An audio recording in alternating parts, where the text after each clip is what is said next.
Добрый день, друзья! С вами опять я, капитан Дэн Змей, с моим блогом «Бла-бла. Философия, психология». Сегодня я хочу поговорить о такой интересной фишке, которая называется по-русски любовная карта или love map. Я немножко затронул тему в предыдущем видео, рассказал про это один американский товарищ, я не знал об этом. Что такое love map? Это вы вступаете в какие-то отношения, может быть они у вас длятся какое-то время, вы привыкаете к человеку, уже какие-то фишечки, сексуальные в том числе, то, как он ест, то, как он разговаривает, какие-то вещи, которые вам нравились, которые у вас запали в ваш паттерн, в ваш мозг, вы их запомнили, вы, может быть, расстались по каким-то другим причинам, но у вас сохранилась вот эта карта, какими должны быть, ну, может, не идеальные, но хорошие отношения, какие аспекты их вот прям вам нравятся. И вот приходит другой партнер, может быть, у него что-то другое хорошее, интересное, но он по-другому как-то ест, может быть, там чуть-чуть причавкивает, может быть, говорит как-то более коряво, делает меньше комплиментов. Ну, то есть какие-то фишечки, которые вы начинаете подмечать, может быть, не сразу, там, когда эйфория чуть проходит первых недель, вы начинаете подмечать, что он не соответствует вашей вот этой любовной карте love map, где люди, они же хотят переделать партнера, они начинают ему высказывать: о, чувак, а ты что-то как-то не так ешь, а ты не так ложку держишь, а ты там не так говоришь, вот ты там что-то там еще сделал, вот ты там цветы не те подарил, я тебе говорил, что мне эти нравятся, а ты забыл, ну и так далее, и так далее. К сожалению, эта фишка не очень хорошая в том плане, что новые отношения надо как-то, ну это трудно сделать, я понимаю, но надо как-то понимать, что новый партнер, там все будет по-другому. И быть морально готовы к этому. И не вспоминать. Не дай бог вы еще начнете его сравнивать. Там, будь то девушка, парень. Вы начнете сравнивать с предыдущим парнем. Скажете: а вот моя Светочка или мой Васечка. Он мне всегда дарил цветы. Или она меня всегда вечером встречала с поцелуем в ушко. А ты мне там еда на столе, постель там туда-сюда, как-то погрубее, по-другому. Или наоборот. Она понимала, что я пришел уставший. И первые полчаса, час не подходила ко мне вообще, чтобы я мог спокойно туалет, помыться, умыться, прийти в себя, посмотреть телевизор, молча накрывал на стол, и только там через час потихоньку начинал со мной общаться. А ты там прям летишь ко мне, я еще уставший, грязный, там с работы пришел, ты уже мне на шее, мне это бесит. Вот она была такая, это вообще последнее дело. Никогда никого из своих нынешних бойфрендов, герлфрендов не сравнивайте с предыдущими, не дай бог, даже лучше о них вообще не вспоминать.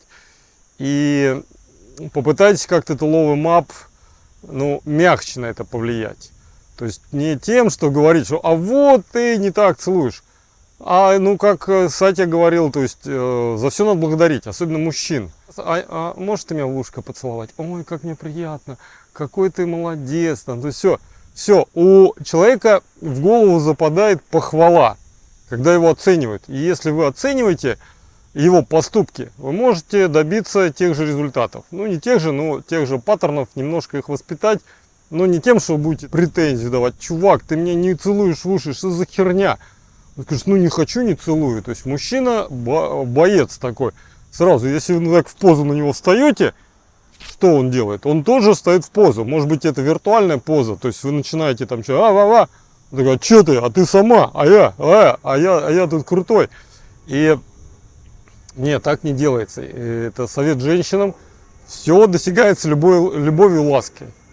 Если не вы можете сделать любовью, лаской, ну, значит, вы такая себе мужа-женщина. Вы пытаетесь бороться за превосходство в семье, вы пытаетесь требовать что-то, и это так не работает. И это приводит только к разногласиям и разводам. И мужчина найдет другие отношения, то есть зачастую уход от семьи, потому что не факт, что это будет тоже идеальные отношения.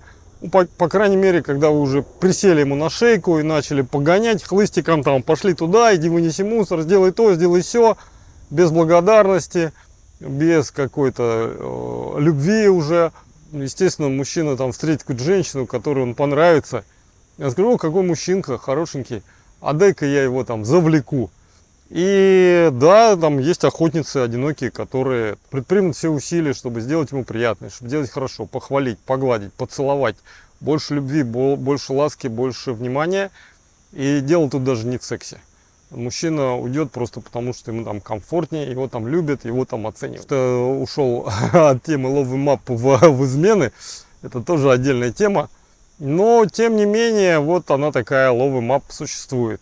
И задумайтесь над этим, может быть, вы даже можете ради прикола, как факт-карту у Курпатова, можно, наверное, составить и Love Map, ваши предпочтения, что вам нравится. И на самом деле мужчины так устроены, что, может быть, вы ему такие, а вот он мой список предпочтений. Вот если ты сможешь хотя бы частично вот делать вот как мне нравится, повесь себе на холодильник, на письменный стол и посматривай. Я буду прям безумно счастлив, буду тебе безумно благодарна. Why not? Мужчины такие прямолинейные, факты. Если вы будете юлить, там что-то там ругаться, что-то делать, какие-то манипуляции, не все мужчины это понимают. Не все мужчины понимают намеки. Тем более какие-то, может быть, ему незнакомые, да, там какие-то аллегории, а вот там Светка, а вот Петька, а Васька, т-т-т. Он говорит, да мне похер на ваших Светок.